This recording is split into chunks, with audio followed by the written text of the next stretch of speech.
All right, welcome back to the Dental Domination Podcast. My name is Dan Bryan. I'm the co-founder of DentalScapes. We're an online marketing agency specifically for dental practices, working primarily with general dentists, pediatric dentists, orthodontists, you name it. But I'm really excited today about the conversation that we're about to have. We've got a special guest on today, Dr. Joellen Farrow. She is the owner of JF Dental in Quincy, Massachusetts, and she graduated from Tufts University School of Dental Medicine in 2011 and purchased the practice in 2019 or May of 2019. So I'm so excited to have you here, Dr. Joellen. You have what I think is fair to say is a cautionary tale for those considering purchasing a practice, not to discourage them by any means, but just some general words of advice and caution. And so I'm so excited to dig into it with you. We actually had Michael Berger, an attorney, on the show a couple weeks ago, and he was talking about some recommendations he would make to dentists who are either buying or selling a dental practice. And you definitely have some experience with the latter there, or with the former rather. So welcome to the show. Thanks so much for being here. And what can you tell us about yourself and your journey into dentistry? Yeah. Hi, Dan. Thanks so much for having me. I really appreciate giving the opportunity to talk about my experience. Yeah, I would say, so my experience, I graduated in 2011, as you said. I worked for a DSO for about 5 years. And people don't know that, it's a group, a practice that is owned multiple locations and, not private practice. Decided I wanted to own my own place, and started sort of wanting to branch out. I think the biggest thing for me is trying to know who you are purchasing the practice from, which can be very, very difficult. Originally, I was working for a dentist I respected and loved in a private practice with the intention of buying his. Mm-hmm. And I trusted him. And I think maybe going into it, I was a little naive because he was such a decent human being and a good dentist that I thought most dentists would be like this. But long story short, I could not buy that place. It all fell through when the landlord would not renew the lease or extend the lease on the building. So I couldn't get a bank loan without a lease. So then I started looking elsewhere. And the place I found, the dentist, a man who had owned it for 40 something years, seemed very nice. And I think I was a little too trusting. And I'm not trying to scare people and think everyone's a bad person, but he was not honest with pretty much everything in terms of how many patients he had, the amount of money the practice brought in, the quality of dental equipment that was left there, which sadly I think is probably pretty common. I mean, if someone's getting ready to retire, they're not going to, have the latest and greatest, but everything in that practice was held together with bubble gum and duct tape. Okay. And what was the initial impression that you had of the practice? I mean, what was sort of the introduction to that practice like, and what sort of led you to find him initially trusting? Yeah. So that's a very good question. So when I was with the dentist that I really liked in the practice I was supposed to buy in Boston, he was using a dental consultant, a woman who owned her own company. And I became pretty close with her in terms of she helped me a lot because I was supposed to buy that practice. And the consultant, had ins and outs and ideas about how to improve the practice and what could change. So fast forward when that whole thing fell through, she reached out to me and said, "Hey, I know this guy in Quincy who's selling his practice. Do you want to take a look at it?" So, like many things in the world, it's about who you know. Yeah, so of course. This woman put me in touch with the owner at this practice in Quincy who was looking to sell. Because at that point, I was looking for something else and working with dental brokers. And I was going nowhere fast. Lots of brokers have this, have that. And I was looking at things and nothing really was a right fit. So then when she reached out to me about Quincy, I went and I looked at it and it seemed like a really good fit for me in terms of location, size, and things like that. So that's how I found it. When you were negotiating the deal, we talked a little bit about this on, like I said, that previous episode with the attorney that we had on here, and he got into the weeds a little bit that I can't necessarily follow. But practically speaking, what did the negotiation process look like? Were you represented by an attorney, I would imagine? Definitely. And how did that process play out? And is there any advice you would give to dentists out there considering acquiring a practice when it comes to sort of the nuts and bolts of the deal? Yeah, that's a very good question. So yes, get an attorney you like. And I did love my attorney. No, Okay. no issues with him. I would say get an attorney you like and try. Honestly, what's hard is I don't know if I could have done anything differently, even if I were to do it again. Okay. However, one of the biggest, I don't want to say mistakes or decisions I made when you're buying a practice. A lot goes into not only the gross of what the practice had brought in terms of the price that you're trying to negotiate, Mm-hmm. but also there's the AR, which is, if for listeners that might not know what that is, the accounts receivable, Yeah. which is all the money out there that hasn't been collected yet, whether the patient owes it, whether it's out in the insurance world waiting to get it from insurance, but Mm-hmm. it's the accounts receivable. And that's a huge part of where I got screwed over.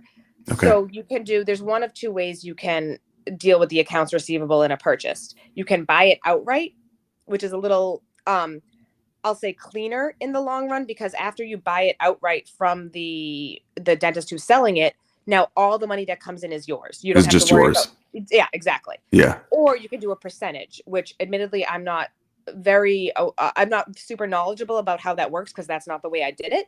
But it's Yeah. like, okay, all the money that comes in, I as the buying dentist get X% and the selling dentist gets Y%. And again, I'm Okay. not sure how that's really broken down, because that's not the route I went. Okay. And when I was asking my attorney as to what makes the most sense, he kind of steered me in the direction of just buy it outright, because it's cleaner. You don't have to worry about where money is going. So I said, sure, let's do that. And that's sort of where I got, I'll say, screwed over. And the reason is because the selling dentist basically was the definition of cooking the books. The AR was absolutely not correct. I mean, to the extent of like, I remember chasing a patient after I bought it being, oh, you owe money for this crown. And the patient had moved to New York. And he literally said, I don't have a crown on that tooth. I'll take a picture and show you. Oh my The dentist God. literally made up work that was done to make the Oh AR my look bigger. God. So the AR, when I bought it, was $120,000, I think. Mm-hmm. And I didn't account for that in the purchase. So I had to take out $100,000. No, it was $140,000. So I had to take out $100,000 line of credit and then come up with $40,000 on my own that I took out from savings, because I really wanted to buy this practice. Yeah. And that is crazy. I'm so Yeah. sorry.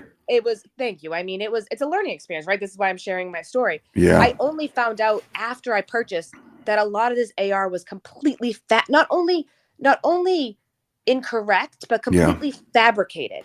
I mean, in that sense, I mean, what was there any recourse? I mean, it sounds like that's prime for. So then I tried to dive into that. And what I found out as I was looking into it is technically, so that example could have been legal action, but a lot of the examples weren't that black and white. It was a gray area. For instance, here's the gray area. When you purchase, and this is a big advice to people that are purchasing a practice, anyone who has a credit on their account, if a patient has a credit, say they overpaid or something, technically that should be given back to the patient. What the dentist did that I purchased it from was took it for himself and claimed it as AR that was out there. So when I'd start trying to collect money, and people would be like, what do you mean? I don't owe you anything. I had a credit on they knew that. Yeah. So that money I kind of chased from him, and I did get some of it back. And I think you just broke up really quick. I know I had a call. Hold on. Let's see. Can you hear me? It's all good. Yeah, I can hear you. Someone started calling me, so I immediately swiped it up to get it out of my way. It's all good. So say that crown patient where the crown didn't exist, I thought that technically got money for it because, here's the other thing. It was chart notes, right? He wrote in a paper chart notes. Nothing was electronic. So when you go to the chart of that patient that claims he didn't get a crown, there was a scribble of a chicken scratch you couldn't read.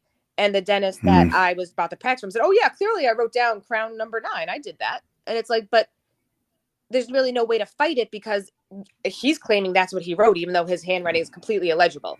So to try to take someone to court for one case like that is not worth it. And then all the other stuff might have been things like towards the end of his time there, he would just do a lot of work on patients and not tell them he was doing it. Like, say, take advantage of an elderly patient and do 6 crowns. And not tell them what it cost, because he didn't care about getting the money. He just wanted it to look like you wanted it ostensibly on the books. Exactly. Then I buy it. and I'm chasing poor, Joe Schmo for $8,000, $6,000, and they're like, I had no idea I owed that money, and now I look like the bad guy because I That is am. so terrible. Yeah. So lots of things like that. So everything he did was not really something you could go after in sort of a court of law, Yeah. but just made my life an unbelievable pain in the ass for me to go I'm, chasing money, for these people. what a nightmare. Or I'm so yeah, sorry. or things like someone said they owed X amount of dollars for a night guard, and I called the patient like, oh, Yeah. I paid Doctor So and So that. I handed him cash, and I would Yeah. 100% believe that patient. Doctor So and So claims he didn't, though. You know what I mean? Things like Yeah. that. So how can someone Yeah. avoid that? It's really hard to say. I think in retrospect, maybe I should have done the not so clean route when with the AR and doing a percent here, a percent there, because it would have meant. But there was nothing to indicate that, I mean, it's basically fraud. There was nothing Yeah. to indicate that that was happening Correct. up front. So I don't fault you for that 1 minute. Right, exactly. Um, Basically, is me trusting that this man was a decent human being, which he wasn't. wow. So, Wow. I'm so sorry. so So, yeah. So if there's any caution I could give people, it would be if you could know the person ahead of time, like the case that the practice I was supposed to buy. I loved this yeah. man. I worked with him for 2 years before I was supposed to buy it. I trusted him. I knew he was a good person. That would never have Yeah. happened if I bought that practice. Did you do any, I've heard of this from other dentists. I don't know how common it is, but, when going into the process of acquiring a practice and potentially vetting one, Yeah. as you did to Yeah. decide whether or not to make an offer, did you go into the practice? Did you do any kind of site visit and just hang around for a day or two and just see how things, worked there on site, or was that not part of this process? So the short answer is not exactly. I did go look at the practice. I went after hours because lots of times Yeah. when someone's selling a practice, they also don't want to tell the staff that they're selling. It's all very That makes hush-hush. sense. So there's Yeah, no that way makes I could sense. be like, oh, let me shadow you for a day and see how it works, because he didn't want people to know. But I Yeah, that did go makes sense. after hours to look at the practice and look at the Okay. equipment, which is a whole other thing that I can get into in terms of the quality of the practice, in terms of from the nuts and bolts like construction of it. But Yeah, so how did that kind of play out? You mentioned that at the outset that the equipment was far short of what you had anticipated upon deeper inspection. Like, what did that look like, and what kind of advice would you give to dentists acquiring a practice in that sense? Yeah, that's a good question. So I admittedly I'm not any kind of general contractor, so I don't know, I don't. And Yeah, you don't want to put me in a backhoe. right, but also just like I didn't know what I was looking for when I was looking at it too. So my practice is in a very old Victorian house, and it's Oh, cool. lots of cool, but also It sounds nice. when the radiator spits rusty water at the patients in the waiting room, it's not so cool. Okay, yeah, But there's that. yeah, I should note I am moving my practice since. So and the previous dentist is my landlord, so he owns the whole building. So it's good that I'm getting out from under his thumb in every way, shape, and form. Yeah, But absolutely. so when I imagine you're not on really good speaking terms. I mean, he thinks he's my best friend and that he's there for me and wants me to be successful. So I Oh, play yeah. nice because he's my landlord, but I have no allegiance to him by any means. Fair enough. And once I get out, I will not have to deal with him ever again. But Yeah. but no, so when I looked at the practice, the biggest issue is buying a practice is not like buying a house. When you buy a house, you do a home inspection, you make sure the foundation is good. It's at least when I bought it, let's put it this way, this is pre-COVID. So I don't know if things have changed. Yeah, this was 2019, you said, right? Correct. May 2019. Okay. So it was, every price is going for either asking or over asking because people wanted dental practices. If I had put the time and effort to say, I want, say a contractor to come look at or a dental contractor to look at the quality of these things before I make an offer, I would lose out. Yeah, exactly. A DSO of the world or someone would have come in and been like, Just I don't snatch care it what up. it looks like, I'm going to buy it. So if you want to buy, at least again, this is back in 2019. If you wanted to buy a practice, you better jump on it. You do not take the time to say, am I going to nitpick over what the equipment is like? Yeah. So It's kind of, it's sort of like the residential market in some ways. Exactly. So people are when it's been so hot lately. Yeah. Exactly. I mean, I would say back in 2019, it wasn't like that with the home market, but yes, since COVID, that is true. Yeah, we could get into I would love to have you back on the show if you were interested to talk about what it was like entering or buying your own private practice immediately before COVID. That sounds like a whole nother hellscape. Well, yes, that is a whole other hellscape. And I did not even mention that in May of 2019, I was 8 months pregnant with my second child. Oh my gosh. Gave birth to him June 2019 and never really had a maternity leave. And then later actually, the dentist that I bought the practice from worked for me as my associate for 3 months so I could have some kind of maternity leave, which is a whole other mistake I never should have. Wow. Yeah. And then finally entered practicing September 2019, and then 6 months later, COVID hit. So yes, you could have me back on to discuss that health. That's insane. I applaud you for being here. I've made it this far that I feel like I am successful and am going to be even more successful because I've made it this far in my practice. Yeah. And I mean, mistakes are part of the game. You can look back and regret some of the things that happened, but honestly, it's the best way to learn. I've learned so much. Yeah. And no doubt that you'll take those lessons with you. And I can't tell you how appreciative I am of you just being willing to share this so openly for other listeners, because I just think I love it. There's so many people out there that I'm sure are getting taken advantage of day in and day out. And it's just, it's great to have someone who's unfortunately been through it, but to be able to tell them, what to do. No, I completely agree. And there's a huge part of me that hopes this asshole dentist I bought the practice from might actually hear this, but I doubt he will. Well, as soon as he's no longer your landlord, you can send him the link. I should. You're right. I definitely should, because he's also like, I would put, he just tells so many lies that he believes his own lies. He's the person that just like just outwardly lying all the time. Sounds like a class act. So no topic. Yeah. Oh, I'm sorry. I was going to ask, we're joking about, I'm saying, I applaud you for being here. And I really do. I mean, you went through hell, it sounds like. With the exception of the excitement of welcoming your new baby, which is awesome. Congrats on that.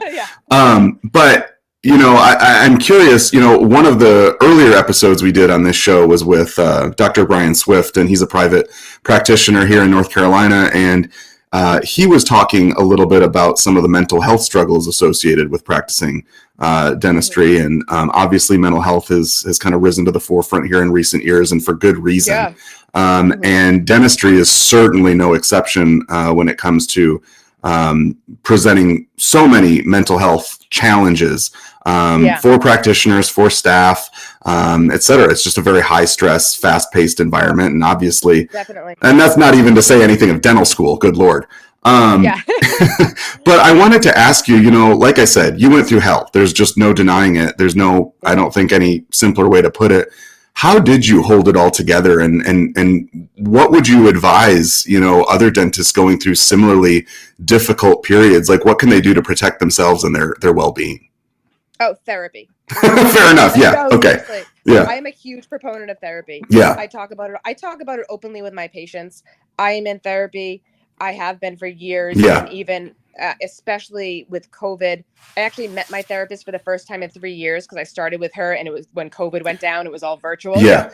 So, I mean, I think mental health is so immensely important for everyone. 100%. I don't care what your profession is.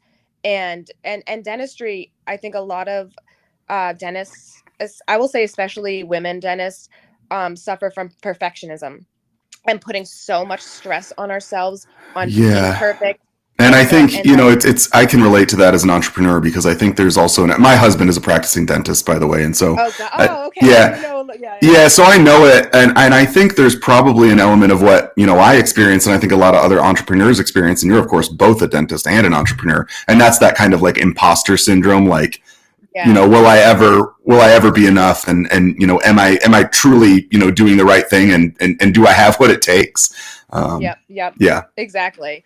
And I think one of my biggest pieces of advice I could say, besides therapy, of course, is being gentle on yourself. Yeah. And that no one is perfect. Yeah. And believe me, I've made mistakes. And has every crown I've ever done been perfect? No. But like, I do the best I can. Of course. And I'm honest with myself and honest with my patients. And I will say, I will tell them when I don't know. That's one of the most important things. Yeah, I that's feel like so I could say important. as a doctor and a human being. I don't know. If your tooth is in pain and or not even in pain, you have some weird sensation and I'm tapping around and I'm doing all my tests and I take x-rays. If I don't know, I tell you, listen, I don't know. Yeah. Either we get another opinion or we wait, but like you don't have to know everything and you don't have to be perfect as long as you're doing the best you can for your patient and being honest. And like, for instance, if I do something and then I see it 6 months later and I think I did not do a good job and I could do better, I'll say, let me redo that for you at no charge. Yeah. But if it's something that like, listen, I'm trying the very best I can and I don't love it, we're going to follow up and see how it goes. And you might need like further treatment later on. Just like being honest Yeah. in what I'm doing Yeah. and letting them know, like, I'm doing it to the best of my ability. Yeah. And even, I don't want to say giving up sometimes, but saying, listen, I've tried the best I can. Yeah. I'm going to refer you to someone who could probably do better. And because I want you in the best hands possible. What's really interesting about you saying that is I've done some reading on this, and obviously every dentist, every doctor, every physician, everyone's worried about malpractice suits and Yep. and that kind of thing. And there's obviously this huge concern, and rightly so, because people are litigious and crazy. Right. But I have so many consent forms I could share. yeah, absolutely, absolutely. Yeah. But we could do a whole nother show about that. But Yep. there's obviously so much concern and fear within the dental community and the medical community as far as liability and that sort of thing and litigation.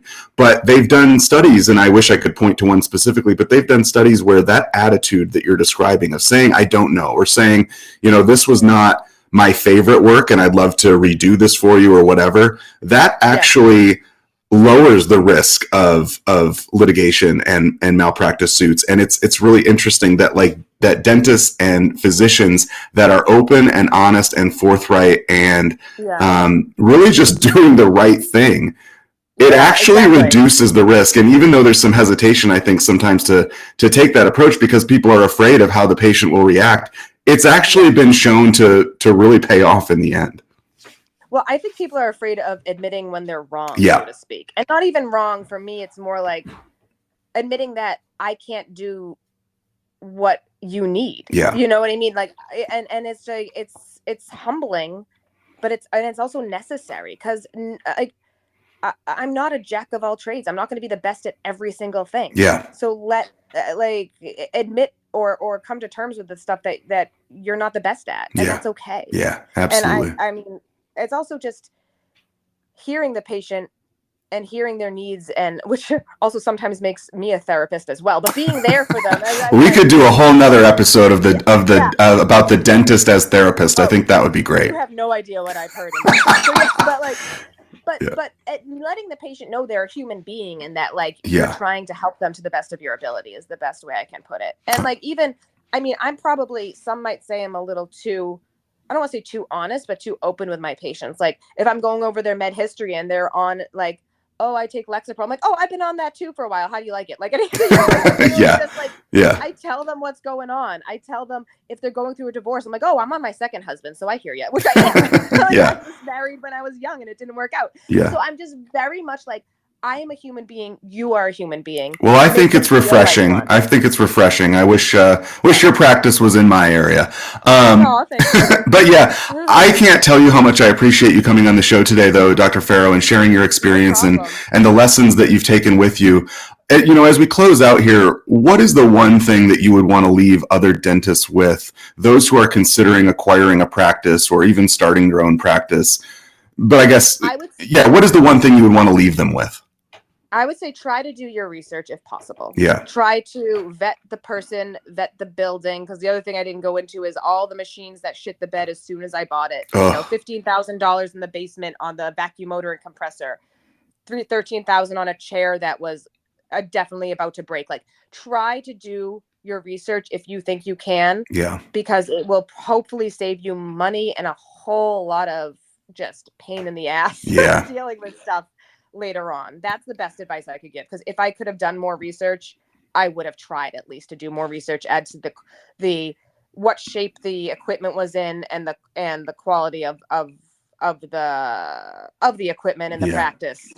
that's try to do research. Yeah, absolutely. Such good advice. Well, Dr. Farrow, thank you so much for joining today. Of course, if anyone listening is in the Quincy, Mass area, I hope they'll check out your practice. Thank you. But yeah, and we have we're always taking new patients. absolutely spoken like a true practice owner.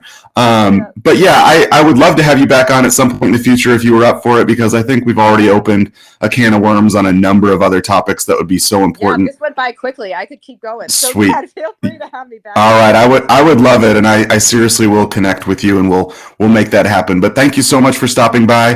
Thank you everyone for listening as well and joining the show today. If you liked what you heard, please take a moment and leave us a 5-star review on Apple Podcasts or Spotify or wherever you get your podcast from. I can't tell you how much we appreciate it. It's the best way to help us reach other dentists out there. And thank you so much for joining, and thanks a lot, Dr. Farrow. Take care. Thanks, Dan. Thank you.